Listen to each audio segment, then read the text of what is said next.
មានស្ត្រីម្នាក់មានចិត្តស្មោះត្រង់ស្នេហាចំពោះស្វាមីរបស់ខ្លួន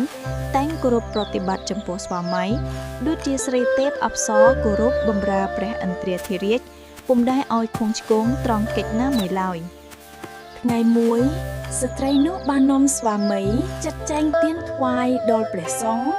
ហើយតាំងសេចក្តីប្រាថ្នាថា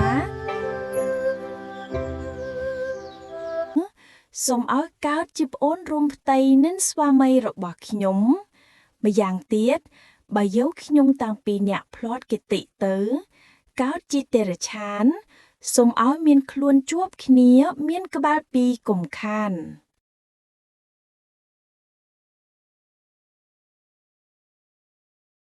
លូតដល់ខ្សែជីវិតទៅ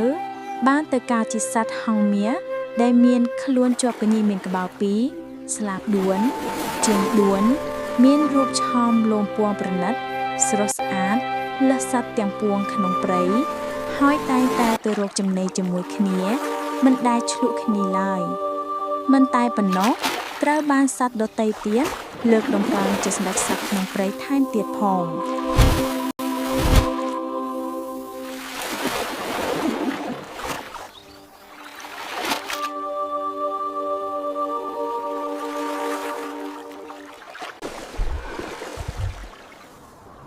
ថ្ងៃមួយ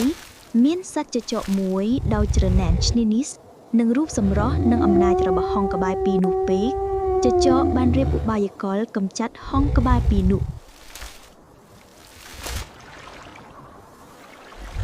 ចចកបានតែខ្សឹបប្រាប់ក្បាលហង្សម្ខាងថាបងហង្សជាទីគោរពខ្ញុំបានឮសត្វដតីនិយាយថា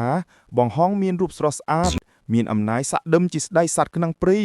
ប៉ុន្តែភ្នំមួយមិនគួរមានអ្នកគ្រប់គ្រងដល់តែពីរនោះទេមានតែបងម្នាក់គឺគ្រប់គ្រាន់ហើយលុះស្អែកឡើងចចកនោះបានទៅខ្សឹបប្រាប់ក្បាលហង្សម្ខាងទៀតដូចគ្នាដែរមិនយូរប៉ុន្មានដោយភាពញុះញង់របស់ចចកហង្សទាំងពីរបានឆ្លុះប្រកែកគ្នាចឹកគ្នានិងទទះស្លាបខ្វះខ្វាច់គ្នារហូតដល់ខ្សែជីវិតទាំងពីរទៅ